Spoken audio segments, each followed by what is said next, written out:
আচ্ছা, যেহেতু তোরা মোটামুটি স্ক্রিনটা শেয়ার হয়েছে তো, হ্যাঁ ওকে, তো যেহেতু তোরা মোটামুটি অ্যান্টিবডি মানে ব্যাপারটা জানিস অলরেডি সবাই কম বেশি, তাই জন্য এটা একদম লাস্টে আমি কয়েকটা ইম্পর্টেন্ট জিনিস যেগুলো অ্যান্টিবডি থেকে সেগুলো আমি জাস্ট একটু বলে দিচ্ছি, ঠিক আছে? বাট এখানে মানে এই চ্যাপ্টারে যে ইনফরমেশনগুলো আছে সেগুলো মোটামুটি তোরা সবাই কম বেশি জানিস। তো শুধু এই চ্যাপ্টারটা থেকে ওই মনোক্লোনাল অ্যান্টিবডি জেনারেশনটা অনেকের একটু গুলিয়ে যায়, সেটা আমি পড়িয়ে দেবো ভালো করে। বাকি অ্যান্টিবডি তোরা সবাই জানিস অ্যান্টিজেনকে বাইন্ড করে, ঠিক আছে? ওয়াই শেপের দেখতে হয়, তো এর দুটো লাইট চেন থাকে, দুটো হেভি চেন থাকে, তো এরকম দেখতে হয়। তো এইটা হচ্ছে একটা লাইট চেন, এটা একটা হেভি চেন, আর সিমিলার আর একটা হেভি চেন একটা লাইট চেন থাকে। এই লাইট চেন আর হেভি চেন নিজেদের মধ্যে ডাইসালফাইড বন্ড দিয়ে কানেক্টেড থাকে, আর দুটো হেভি চেনও নিজেদের মধ্যে ডাইসালফাইড বন্ড দিয়ে কানেক্টেড থাকে, ঠিক আছে? আর দুটো হেভি চেনের মধ্যে যে রিজিয়নটা ডাইসালফাইড বন্ড দিয়ে কানেক্টেড থাকে সেটাকে হিঞ্জ রিজিয়ন বলে, এবং এইটা হচ্ছে অনেকটা ফ্লেক্সিবল রিজিয়ন, যেটা বেসিক্যালি এই দুটো অ্যান্টিবডির যে দুটো আর্ম সেটাকে বিভিন্ন অ্যাঙ্গেলে মুভ করতে হেল্প করে, ঠিক আছে? এবং এই মুভমেন্টটা হয় কেন, মানে একটা অ্যান্টিজেনের সঙ্গে প্রপারলি বাইন্ড করতে গেলে মানে কিছুটা কনফার্মেশনাল ফ্লেক্সিবিলিটি দরকার হয়, কিছুটা কনফার্মেশন চেঞ্জ দরকার হয় যখন বাইন্ড করে অ্যান্টিজেনের সঙ্গে অ্যান্টিবডি। তো সেইগুলোর জন্য এই হিঞ্জ রিজনটা আছে, ঠিক আছে? এবং এই ভ্যারিয়েবল মানে এবং একদম এন্ডের দিকে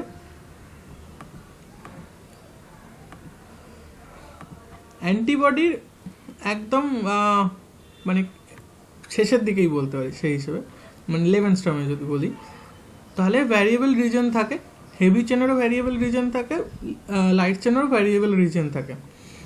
তো ভ্যারিয়েবল রিজনটা কী করে, অ্যান্টিজেনের সঙ্গে বাইন্ড করে, তোরা জানিস অলরেডি। আর হেভি চেনের যে কনস্ট্যান্ট রিজন সেটা কি করে, সেটা বিভিন্ন ইভেন লাইট চেনেরও কনস্ট্যান্ট রিজন কিছুটা টেক পার্ট করে, বাট মেজরলি হেভি চেনের যে কনস্ট্যান্ট রিজন CH2 আর CH3, এরা কি করে, এরা বিভিন্ন রকম বায়োলজিক্যাল ফাংশনে রোল প্লে করে, ঠিক আছে?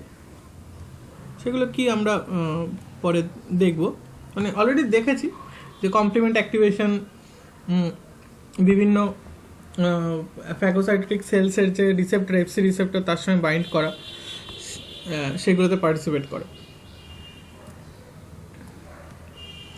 আচ্ছা, এবার এই জিনিসটা অনেক সময় এক্সামে দেয়, তো এটা একটু ভালো করে মাথায় রাখিস। সেটা হচ্ছে যে বিভিন্ন রকমভাবে এই জিনিসটাকে ব্রেকডাউন করা অ্যান্টিবডি স্ট্রাকচারটাকে। তো একটা হচ্ছে প্যাপাইন ডাইজেশন। প্যাপাইন ডাইজেশন করলে কি হয়, হিঞ্জ রিজিয়ন থেকে প্যাপাইন ক্লিপ করে, ঠিক আছে? তো তাই জন্য তিনটে ফ্র্যাগমেন্ট তৈরি হয়, দুটো একটা FC রিজন যেটাকে ফ্র্যাগমেন্ট ক্রিস্টালাইজ, মানে FC কথাটা মানে হচ্ছে ফ্র্যাগমেন্ট ক্রিস্টালাইজেবল, মানে এই রিজনটাকে ক্রিস্টালাইজ করা যায়, এই রিজনটাকে ক্রিস্টালাইজ করা যায় না, তার কারণ ভ্যারিয়েবল রিজন থাকে, এবং ফর সাম রিজন সেটার প্রপার ক্রিস্টালাইজেশন হয় না এই FABটা, ঠিক আছে? তো এই দুটো FAB তৈরি হয়, আর একটা FC রিজন তৈরি হয়, ঠিক আছে? আর পেপসিন ডাইজেশন করলে কি হয়, পেপসিন ডাইজেশন করলে মানে এই হিঞ্জ রিজনের তলার থেকে পুরোটা ডিগ্রেড করে যায়, মানে হেভি চেনের যে CH2 CH3 এটা ডিগ্রেড করে যায়, শুধু সরি এই হিঞ্জ রিজন থেকে ব্রেক করে, কিন্তু এই মানে ডাইসালফাইড বন্ডের তলা থেকে ব্রেক করে। প্যাপাইনের সঙ্গে পেপসিন ডাইজেশনের ডিফারেন্সটা হচ্ছে, প্যাপাইন ডাইজেশন এই হিঞ্জ রিজনের যে ডাইসালফাইড বন্ড তার ওপর থেকে ব্রেক করে, এই জায়গা থেকে ব্রেক করে, ঠিক আছে? আর পেপসিন এই ডাইসালফাইড বন্ডের তলা থেকে ব্রেক করে, ঠিক আছে? তাই জন্য FC ফ্র্যাগমেন্ট তৈরি হয় হলো, এবং এক্ষেত্রে কী হবে, এক্ষেত্রে দুটো FC ফ্র্যাগমেন্ট তৈরি হবে, যেহেতু তলা থেকে ব্রেক করছে, একটা আর একটা দুটো FC ফ্র্যাগমেন্ট তৈরি হয়, আর একটা FAB 2 মানে দুটো FAB রিজন একসঙ্গে ডাইসালফাইড বন্ড অ্যাটাচমেন্ট করে থাকে। এইটা লোকের খুব মানে লোকজনের খুব গুলিয়ে যায় এই পেপসিন আর প্যাপাইন ডাইজেশনটা। তো এইটা একটু মাথায় রাখিস, কারণ এখান থেকে কোশ্চেন দেয়, ঠিক আছে, মাঝে মাঝেই দেয় যে পেপসিন ডাইজেশন করলে কি প্রোডাক্টস তৈরি হয় আর প্যাপাইন ডাইজেশন করলে কি প্রোডাক্টস তৈরি হয়। আর বিটা মার্কারটা ইথানলটা খুব ইজি। মার্কারটা ইথানল বেসিক্যালি রিডিউসিং এজেন্ট, তো ওই ডাইসালফাইড বন্ডগুলোকে ব্রেক করে দেয়। তো ডাইসালফাইড বন্ডগুলোকে ব্রেক করলে দুটো হেভি চেন তৈরি হবে, দুটো লাইট চেন তৈরি হবে, ঠিক আছে। এই হচ্ছে জায়গাটা, এই জিনিসটা একটু মনে রাখবি। এবং এইগুলো কেন করা হয়েছিল, এইগুলো করে অ্যান্টিবডি স্ট্রাকচার অ্যানালিসিস করা হয়েছিল বেসিক্যালি, ঠিক আছে। আর এই এত ডিটেলস এসব মনে রাখার দরকার নেই।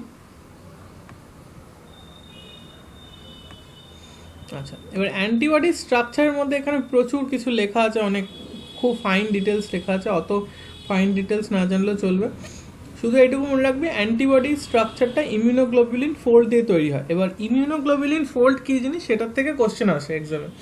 এবার সেটা হচ্ছে দুটো বিটা প্লেটেড শিট স্যান্ডউইচ ফর্মে থাকে, ঠিক আছে। তো স্যান্ডউইচ ফর্মে এবার তাদের মধ্যে কি বন্ড থাকে, তাদের মধ্যে দুরকম বন্ড থাকে। একটা হচ্ছে মানে হাইড্রোফোবিক ইন্টারাকশন থাকে, ঠিক আছে, আর আরেকটা হচ্ছে ডাইসালফাইড বন্ড থাকে। এটাকে এখানেই একটা খুব সুন্দর এক্সাম্পল দিয়ে বোঝানো আছে যে ধর দুটো ব্রেড মানে দুটো পাউরুটি যদি একটার ওপর আর একটা রাখিস, তাহলে যে স্যান্ডউইচ ফর্মটা তৈরি হলো এটাই হচ্ছে ইমিউনোগ্লোবুলিন ফোল্ড, ঠিক আছে। একটা বিটা শিট আর একটা বিটা শিটের ওপর নিচে মানে একটা নিচে আর একটা আছে, ঠিক আছে। আর এই যে দুটো বিটা শিট তাদের মধ্যে হাইড্রোফোবিক বন্ড আছে আর ডাইসালফাইড বন্ড আছে, ওকে। তো এটা মানে বিটা শিটের স্ট্রাকচার দেখেছে, বিটা শিটের স্ট্রাকচার তোরা তো অলরেডি জানিস। এবার দেখ এই যে যেমন ধর এইটা একটা ইমিউনোগ্লোবুলিন ফোল্ড, তো এই একটা বিটা শিট রেড মতো কালারে দেখাচ্ছে আর একটা নীল ব্লু কালারে দেখাচ্ছে, এই একটা বিটা শিট। তো একটার ওপর আর একটা এইভাবে স্যান্ডউইচ ফর্মে রয়েছে। এটাও যেমন এই একটা বিটা শিট, এই একটা বিটা শিট, এইটাকে একসাথে ইমিউনোগ্লোবুলিন ফোল্ড বলে, ফাইন। এবার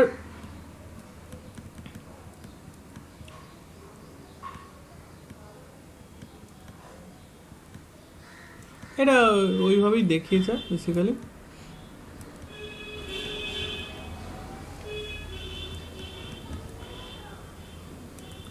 তো যেহেতু constant light domain variable light domain দেখিয়েছে,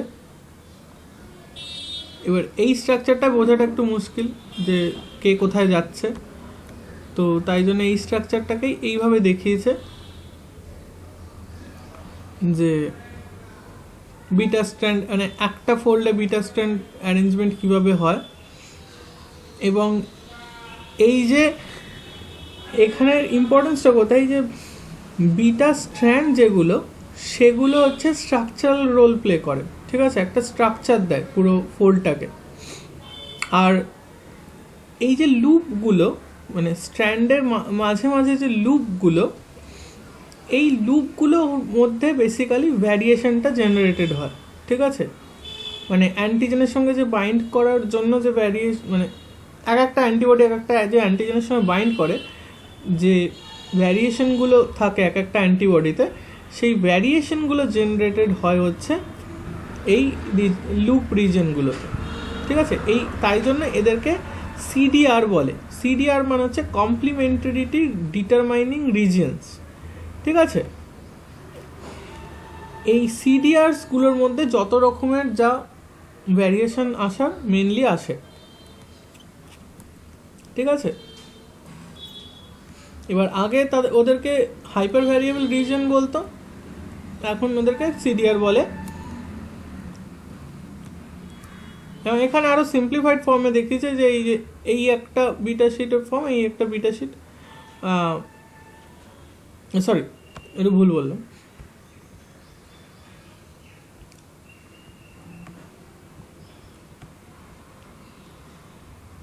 এখানে দেখ হ্যাঁ ঠিকই আছে।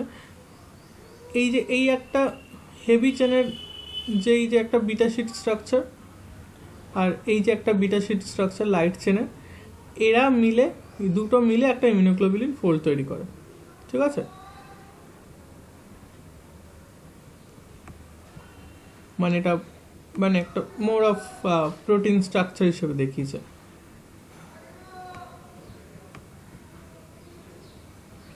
আর এই CH2 যে কনস্ট্যান্ট হেভি চেন রিজন 2 যেটা, এর সঙ্গে এটা অনেক সময় গ্লাইকোসাইলেটেড থাকে, তাই জন্য এরকম কার্বোহাইড্রেট দেখিয়েছে।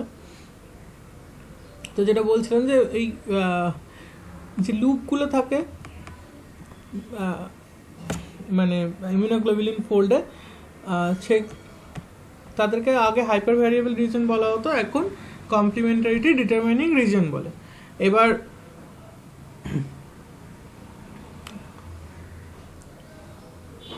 যেটা বললাম যে মানে মেইনলি যে বিটা শিটসগুলো সেগুলো ফ্রেমওয়ার্ক তৈরি করে, আর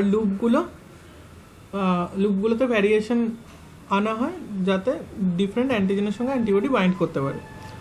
ঠিক আছে, এবার এই যে CDR বা কমপ্লিমেন্টারিটি ডিটারমাইনিং রিজন, এইগুলো আবার তিনটে হয়। ঠিক আছে, প্রত্যেকটাতেই মানে ভ্যারিয়েবল হেভি ডোমেন আবার ভ্যারিয়েবল লাইট ডোমেন, এই দুটোতেই তিনটে করে CDR রিজন থাকে। একটা বলে CDR1, CDR2, CDR3। এবার মেইনলি দেখা যায় যে এই CDR3-তে maximum amount of antigenic variation, আচ্ছা এক মিনিট, এই CDR3-তে দেখা যায় যে maximum amount of antigenic variation আসে।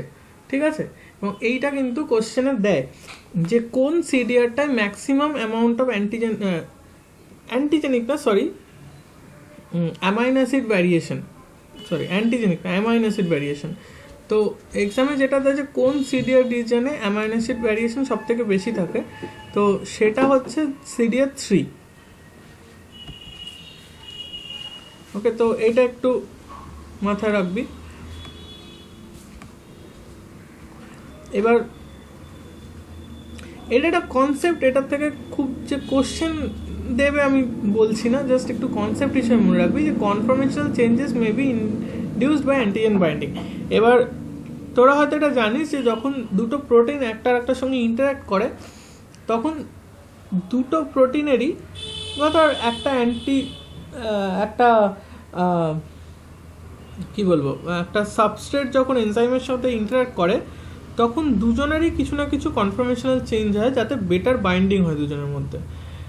মানে সেটা অ্যান্টিজেন এনজাইম এবং সাবস্ট্রেট দুজনের মধ্যেই হয়। বা দুটো প্রোটিন যখন ইন্টারাক্ট করে একদম লক অ্যান্ড কি মেকানিজমে ইন্টারাক্ট করে না, মানে ইনডিউসড ফিটটাই কিন্তু মানে দেখা যায় মোস্টলি, যে দুজনেরই কিছু না কিছু কনফরমেশনাল চেঞ্জ হয় ইন্টারাক্ট করার সময়, এবং দুজনে সেই কনফরমেশনাল চেঞ্জের থ্রু দিয়ে বেটার ইন্টারাক্ট করে। ঠিক আছে, এবং এখানেও সেরকম অ্যান্টিবডি আর অ্যান্টিজেন যখন বাইন্ড করে, তখন অ্যান্টিজেন অ্যান্টিবডি দুজনেরই কিছু না কিছু কনফরমেশনাল চেঞ্জ হয় যার থ্রু দিয়ে দুজনে প্রপারলি বাইন্ড করতে পারে।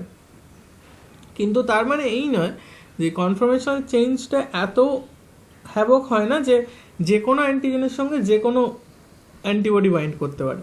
ঠিক আছে, কিছু সাটল মানে কনফরমেশনাল চেঞ্জ হয়।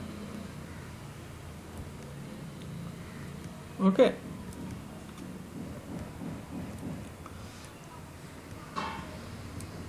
এবার এই ডিএনপি লাইগ্যান্ডের ব্যাপারটা আমি জাস্ট ছোট্ট করে বলে দিই, মানে এখান থেকে খুব বেশি কোশ্চেন কিছু আসবে না।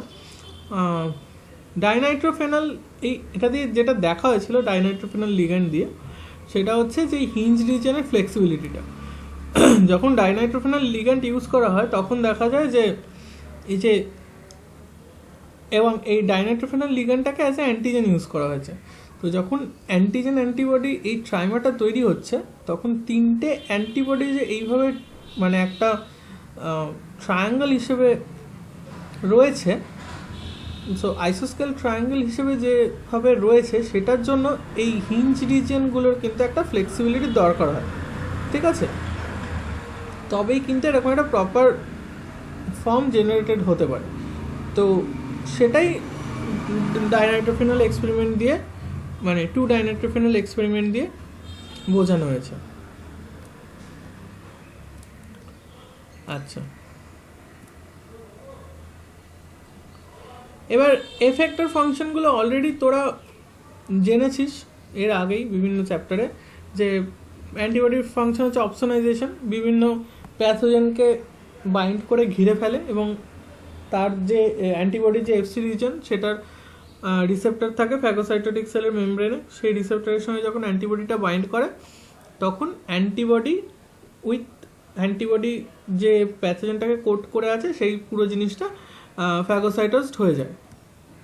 ঠিক আছে, আরেকটা আছে অ্যান্টিবডি মেডিয়েটেড কমপ্লিমেন্ট অ্যাক্টিভেশন। তো এটা তো ডিটেলড জেনেইছিস, কমপ্লিমেন্ট অ্যাক্টিভেশনের জন্য অ্যান্টিবডি মানে ক্লাসিক্যাল যে পাথওয়ে সেটার জন্য অ্যান্টিবডি দরকার হয়। ঠিক আছে, অ্যান্টিবডির এফসি রিজনের সঙ্গে বাইন্ড করেই C1 অ্যাক্টিভেটেড হয়। আর একটা হচ্ছে অ্যান্টিবডি ডিপেন্ডেন্ট সেল মেডিয়েটেড সাইটোটক্সিসিটি। তো এটাও ওই অপসোনাইজেশনের মতোই, যে টার্গেট সেল বা প্যাথোজেনের ওপর যখন অ্যান্টিবডি বাইন্ড করে থাকে তখন ন্যাচারাল কিলার সেলের এফসি রিসেপ্টরের সঙ্গে যদি সেই অ্যান্টিবডিটা বাইন্ড করে তাহলে অ্যান্টিবডিটা যে প্যাথোজেন বা সেলের সঙ্গে বাইন্ড করে আছে সেটাকে ন্যাচারাল কিলার সেল কিল করে। ঠিক আছে,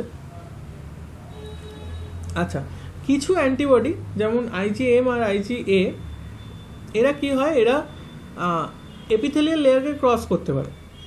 ঠিক আছে, এই প্রসেসটাকে ট্রান্সসাইটোসিস বলে, এটা একটু পরে আরও ডিটেলে বলছি কীভাবে হয়। এটাতে কি হয়, এটা বেসিক্যালি মানে ব্লাড বা সেরাম থেকে মানে এপিথেলিয়াল লেয়ার ক্রস করে কোনো একটা ফ্লুইডের মধ্যে চলে আসতে পারে। ঠিক আছে, মানে যেমন ব্রেস্ট মিল্কে আসতে পারে বা ইন্টেস্টিনাল লুমেনের মধ্যে চলে আসতে পারে, বা এই ধরনের যে মিউকোসাল যে লেয়ারগুলো আছে সেই ধরনের মিউকোসাল লেয়ারের যে মানে ধর গাটকে লাইনিং করে যে মিউকোসাল লেয়ারটা আছে সেই মিউকোসাল লেয়ারে ওরা চলে আসতে পারে, চলে এসে সেইখানে ইমিউনিটি প্রোভাইড করতে পারে। ঠিক আছে, বা প্ল্যাসেন্টা ক্রস করা ব্যাপারটাকেও এই ট্রান্সসাইটোসিসের মধ্যেই ফেলা হয়। ঠিক আছে, তো এই ট্রান্সসাইটোসিসের ফলে যেটা হয় সেটা হচ্ছে প্যাসিভ ইমিউনাইজেশন, যেটা একদম শুরুতেই পড়েছিলাম, যে মাদার্স প্ল্যাসেন্টা থেকে যদি অ্যান্টিবডি ফিটাসের মধ্যে আসে তাহলে সেটা প্যাসিভ ইমিউনাইজেশনের মধ্যে পড়ে, বা মাদার্স মিল্ক থেকে যখন মানে ইনফ্যান্ট মিল্কের থ্রু দিয়ে যখন অ্যান্টিবডি নিজের বডিতে নেয় তখনও সেটাকে প্যাসিভ ইমিউনাইজেশন বলা হয়। ঠিক আছে, এবার ট্রান্সসাইটোসিসের মধ্যে তো বললাম IgA আর IgM পড়ে, আর এই ফিটাস প্লাসেন্টা ক্রস করতে পারে হচ্ছে IgG। ঠিক আছে,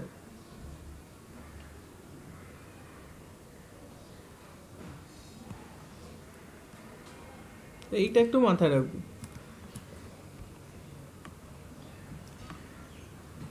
আচ্ছা, এবার 5 ধরনের অ্যান্টিবডি আছে আমাদের, 5 ডিফারেন্ট ক্লাসেস অফ অ্যান্টিবডি। ঠিক আছে, এদের একটু স্ট্রাকচারটাকে বলি। IgG এর ভ্যারিয়েশন আছে, IgG 1 2 3 4 এরকম। বেসিক্যালি ওই হিঞ্জ রিজিয়নটার ওপরে মানে বড় ছোট হয়, বিভিন্ন মানে ডিফারেন্ট সাব ক্লাসেস অফ IgG-তে ওই হিঞ্জ রিজিয়নটা বেসিক্যালি বড় ছোট হয়। IgD, IgE, এবার IgG, D আর E মোটামুটি একই রকম দেখতে হয়, ডিফারেন্সটা হয় IgM। এবার IgM কারণ কি, IgM পেন্টামার ফর্ম করতে পারে। ঠিক আছে, আর IgA মেজরলি ডাইমার ফর্ম করতে পারে, এবং তাদের সঙ্গে এই পেন্টামারিক IgM বা ডাইমারিক IgA এর সঙ্গে যে চেন থাকে, যে চেনের কি ইম্পর্টেন্স সেটা আমি পরে বলছি। ঠিক আছে, এবার তার আগে হচ্ছে IgG। এবার IgG মানে যে কোনো রকম যখন ইনফেকশন হয় বা কোনো রকম কোনো প্যাথোজেন বডিতে এন্টার করে তখন সেরামে আইজিজির অ্যামাউন্ট কিন্তু বেড়ে যায়, স্পেসিফিক ওই আইজিজির অ্যামাউন্ট বেড়ে যায়। ঠিক আছে, এবার যেটা বললাম যে আইজিজি প্লাসেন্টা ক্রস করতে পারে, IG1-2 করতে পারে না, IgG1, 3 আর 4 প্লাসেন্টা ক্রস করতে পারে, এবং IgG3 যেটা সেটা কমপ্লিমেন্ট সিস্টেমকে মোস্ট এফেক্টিভলি অ্যাক্টিভেট করতে পারে। ঠিক আছে, এবার তোরা যদি এত কিছু মনে না রাখতে পারিস, জাস্ট এইটুকু মনে রাখবি যে আইজিজি প্লাসেন্টা ক্রস করতে পারে, কমপ্লিমেন্ট সিস্টেমকে অ্যাক্টিভেট করতে পারে, আর অপসোনাইজেশনে হেল্প করে, অপসোনাইজেশন এবং অপসোনাইজেশন মেডিয়েটেড ফ্যাগোসাইটোসিসে হেল্প করে। ঠিক আছে, আচ্ছা এবার আছে আইজিএম। আইজিএম হচ্ছে মোস্টলি মানে বি সেলের যে, এটা আগেও ডিসকাস করেছি, যে বি সেলের যে সেল সারফেস রিসেপ্টর বিসিআর, তো সেটা বেসিক্যালি একটা অ্যান্টিবডি, এবং সেটা হচ্ছে আইজিএম ক্লাসের অ্যান্টিবডি। ঠিক আছে, বি সেল যখন অ্যাক্টিভেটেড হয় তখন ক্লাস সুইচিং হয়ে আইজিএম ছাড়া অন্যান্য ধরনের অ্যান্টিবডি প্রডিউস করে। ঠিক আছে, এবার আইজিএম তাই জন্য যেহেতু মানে দাদা সাউন্ডের ইস্যু হচ্ছে খুব। এখনো হচ্ছে? তা শুনতে পাচ্ছি। একদম শোনা যাচ্ছে না? দাদা শোনা যাচ্ছে। আচ্ছা, শোনা যাচ্ছে। হ্যাঁ, তো যেটা বলছিলাম যে যেহেতু আইজিএম মানে অলরেডি বি সেলে থাকেই, মানে শুরু থেকেই থাকে as a cell surface receptor, তাই জন্য যখনই কোনো একটা অ্যান্টিজেন এনকাউন্টার করে বি সেল তখন সবার আগে আইজিএম প্রডিউসড হয়। ঠিক আছে, তো আইজিএম প্রডিউসড হয় এবং দেন যখন ক্লাস সুইচিং হয় তখন আইজিএম ছাড়া অন্যান্য অ্যান্টিবডি প্রডিউসড হয়। ঠিক আছে, এবার আইজিএম এর পিকুলিয়ারিটিগুলো কি? আইজিএম এর পিকুলিয়ারিটি হচ্ছে যেহেতু এটা মানে পেন্টামার ফর্ম করতে পারে, তাই জন্য এর ভ্যালেন্সি অনেক বেড়ে যায়, মানে 10টা হয়ে যায়। একটা অ্যান্টিবডি 2টো ভ্যালেন্সি, 2টো বাইন্ডিং রিজন, তাই জন্য পেন্টামার হলে 10টা। এবার যেহেতু 10টা ভ্যালেন্সি, তাই জন্য আইজিএম একসাথে অনেক কটা অ্যান্টিবডিকে বাইন্ড করতে পারে। ঠিক আছে, এবং যেহেতু অনেক কটা সরি আইজিএম একসাথে অনেক কটা অ্যান্টিজেনকে বাইন্ড করতে পারে, এবং যেহেতু অনেক কটা অ্যান্টিজেনকে একসাথে বাইন্ড করতে পারে, তাই জন্য কি হয়, IgM basically large aggregate form করতে পারে। ঠিক আছে, তো এবং সেই প্রসেসটাকে অ্যাগ্লুটিনেশন বলে, এবং এইটা অ্যান্টিজেন নিউট্রালাইজেশনের কিন্তু বা প্যাথোজেন নিউট্রালাইজেশনের জন্য কিন্তু একটা খুব ইম্পর্ট্যান্ট একটা ওয়ে, যে অ্যাগ্লুটিনেট করে দিলে কি হয়, ওরা মানে আর সলিউবল ফর্মে থাকতে পারে না, তো তাই জন্য ওরা সেই যে ডিজিজ কজ করাটা সেটা করতে পারে না। ঠিক আছে, এটা টক্সিন নিউট্রালাইজেশনের ক্ষেত্রে খুবই ইম্পর্টেন্ট হয়ে দাঁড়ায়।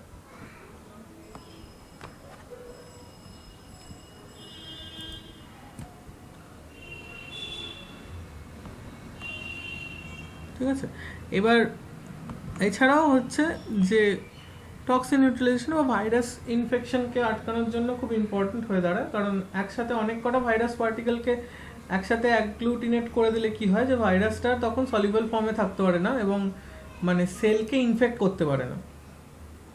ঠিক আছে, আচ্ছা যেহেতু পেন্টাবারিক, তাই জন্য কমপ্লিমেন্ট সিস্টেমকে খুব ইজিলি মানে অ্যাক্টিভেট করতে পারে, কারণ দুটো এফসি রিজন এক্ষেত্রে খুবই ক্লোজ প্রক্সিমিটিতে অলরেডি পেয়ে যায় মানে কমপ্লিমেন্ট সিস্টেমের প্রোটিন।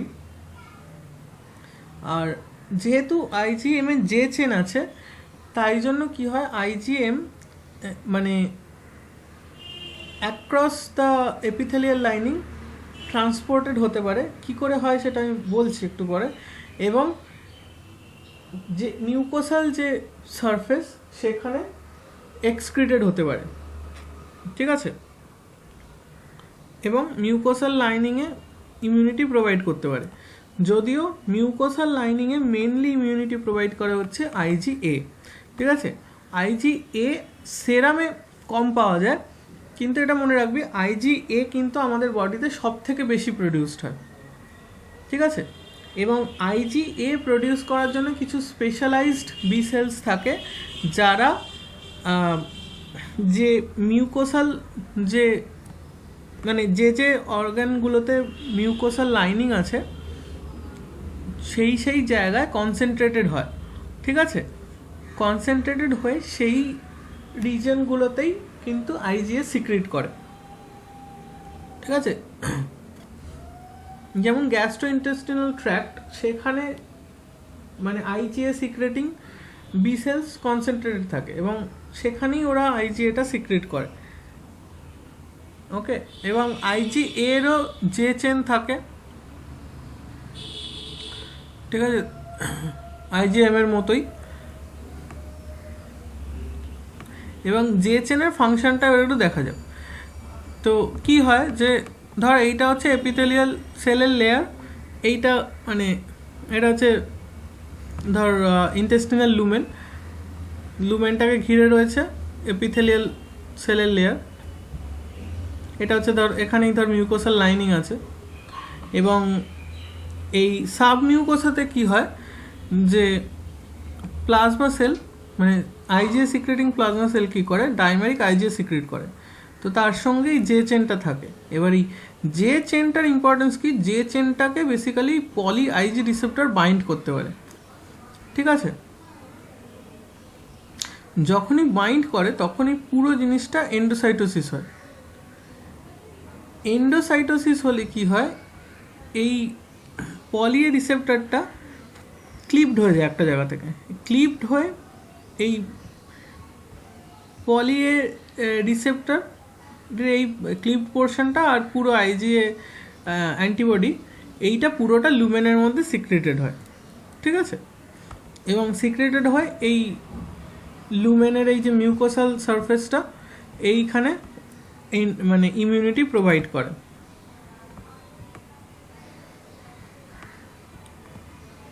ঠিক আছে। এবং এগুলো তো বলে দিলাম। এবং এই প্রসেসটাকেই ট্রান্সসাইটোসিস বলে বেসিক্যালি।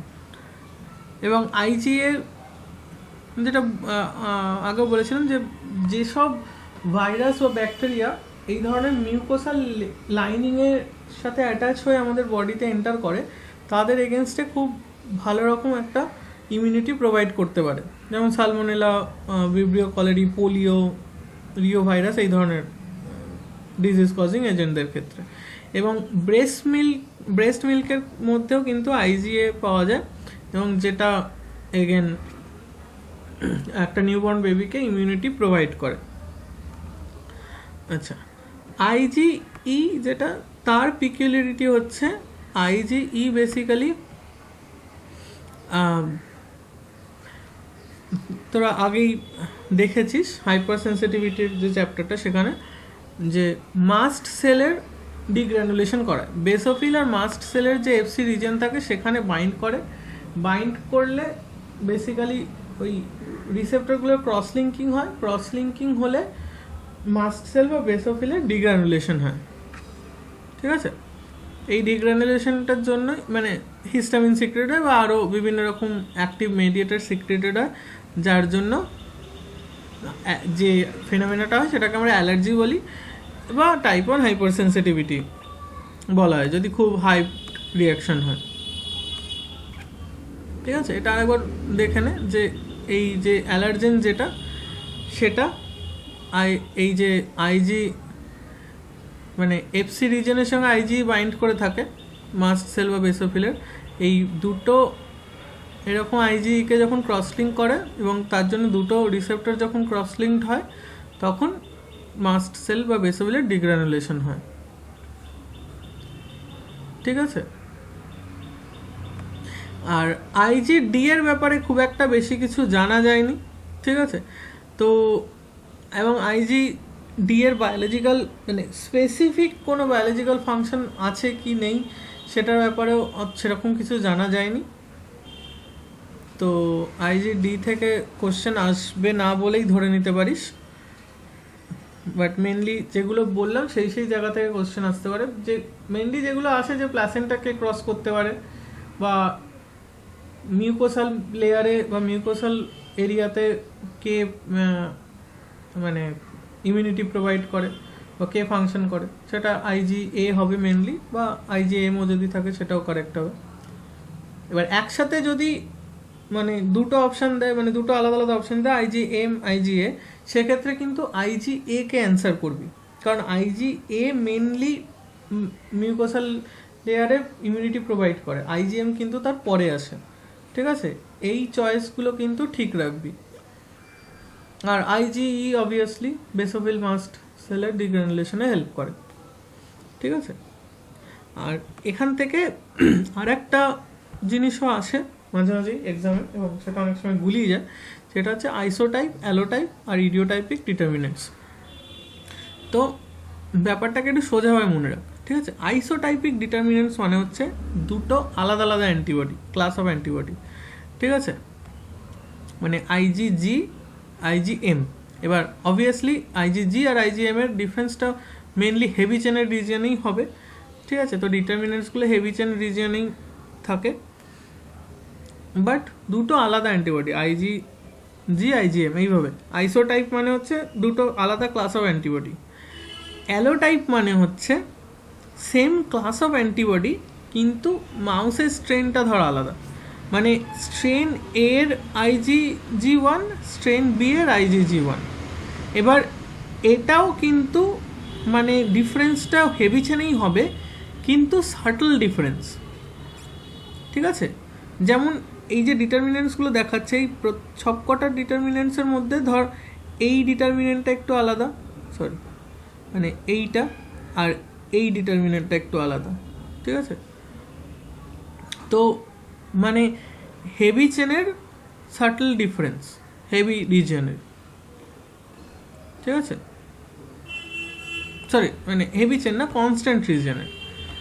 এটার ক্ষেত্রে আমি একটু হয়তো ভুল বলেছি, এটা কনস্ট্যান্ট রিজন হবে। মানে আইসোটাইপিক ডিটারমিনেন্টসের যে ডিফারেন্সেসগুলো হয় সেটা কনস্ট্যান্ট রিজিয়নে হয়। ঠিক আছে, অ্যালোটাইপের ক্ষেত্রেও যে ডিফারেন্সেসগুলো হবে সেটা কনস্ট্যান্ট রিজিয়নে হবে, বাট অ্যালোটাইপে সাটল ডিফারেন্স হবে, আইসোটাইপে অনেক বেশি ডিফারেন্স হবে। ঠিক আছে, আর ইডিওটাইপিক ডিটারমিনেন্টস মানে হচ্ছে মানে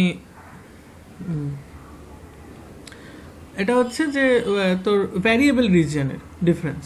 ঠিক আছে, মানে ধর দুটোই সেম স্ট্রেনের অ্যান্টিবডি IgG1, কিন্তু একটা এগেনস্ট অ্যান্টিজেন এ, একটা against antigen B. Basically idiotypic sorry খুলে গেল কেন, বেসিক্যালি ইডিওটাইপিক ডিটারমিনেন্টস হচ্ছে নর্মালি আমরা যে বিভিন্ন অ্যান্টিজেনের এগেনস্টে বিভিন্ন অ্যান্টিবডি জেনারেটেড হয় সেগুলোই। ঠিক আছে, সো আরেকবার বলে দিই, এবং এইটা খুব ভালো করে মাথায় রাখবে, এখান থেকে কিন্তু কোশ্চেন মাঝে মাঝেই দেয়। আইসোটাইপিক ডিটারমিনেন্টস মানে হচ্ছে দুটো আলাদা ক্লাসের অ্যান্টিবডি। ঠিক আছে, যেমন IgG IgM। অ্যালোটাইপ মানে হচ্ছে দুটো একই ক্লাসের অ্যান্টিবডি কিন্তু দুটো আলাদা মানে স্ট্রেন থেকে, দুটো আলাদা ইন্ডিভিজুয়াল থেকে, যেমন IgG কিন্তু দুটো আলাদা মাউস স্ট্রেন থেকে। আর ইডিওটাইপিক ডিটারমিনেন্ট মানে হচ্ছে same class of antibody, same strain, কিন্তু ভ্যারিয়েবল রিজনটা আলাদা, মানে যেটা নর্মালি আমরা এক্সপেক্ট করি দুটো অ্যান্টিবডির ভ্যারিয়েবল রিজনটা আলাদা হবে। ঠিক আছে, সেটা হচ্ছে ইডিওটাইপিক ডিটারমিনেন্টস। এই তিনটে জিনিস খুব ভালো করে মাথায় রাখবি। ঠিক আছে, এবার আমি বি সেল রিসেপ্টর এখান থেকে আর বলছি না, কারণ অলরেডি আমি বলেছি বি সেল এবং IG সুপার ফ্যামিলির মধ্যে মেনলি এইসব টি সেল রিসেপ্টর পরে, বি সেল রিসেপ্টর মানে অবভিয়াসলি অ্যান্টিবডি পরে, ক্লাস 1 ক্লাস 2 MHC মলিকিউল পরে, আর কিছু এই সেল এডিশন মলিকিউল থাকে। সেল এডিশন অলরেডি তোরা জানিস, আইক্যামস বা এইগুলো। আর একটা জিনিস একটু মনে রাখবে, এটা মাঝে মাঝে ছোট্ট করে ঢুকিয়ে দেয় কোশ্চেনে, এটা হচ্ছে platelet derived growth factor. Platelet derived growth factor কিন্তু one of the growth factors যেটা আইজি সুপার ফ্যামিলির মধ্যে পড়ে, ঠিক আছে? এইটা একটু মাথায় রাখবি। বাকিগুলো অবভিয়াসলি তোদের মনে থাকবে, কারণ তোরা অলরেডি এই জিনিসগুলো নিয়েই পড়ছিস। বাট এই পিডিজিএফটা নাও মনে থাকতে পারে, তো পিডিজিএফটা একটু ভালো করে মাথায় রাখার চেষ্টা করবি। এইটা অনেক সময় কোশ্চেনের মধ্যে গুলিয়ে দেওয়ার জন্য ঢুকিয়ে দেয়, ঠিক আছে? এইগুলো তো অলরেডি তোরা পড়েছিস। তো এবার হচ্ছে মোনোক্লোনাল অ্যান্টিবডি। মোনোক্লোনাল অ্যান্টিবডিটা আমি এখন আর পড়াচ্ছি না, একটা বেজে গেছে অলরেডি। মোনোক্লোনাল অ্যান্টিবডিটা আমি মানে রাতের যে ক্লাসটা হবে তখন আমি বলে দেবো, ওকে? আচ্ছা, এখন অবধি যা পড়ালাম তার উপর যদি কোনো কোশ্চেন থাকে তাহলে বলতে পারিস।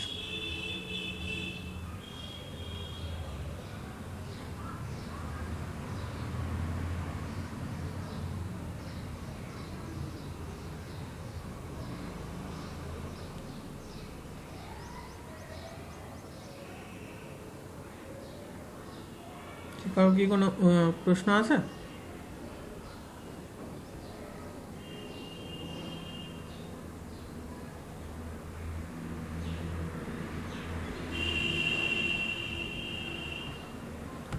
আচ্ছা, যদি কোনো আর কোয়েরি না থাকে তাহলে আমি এখন ক্লাসটা এখানেই এন্ড করছি।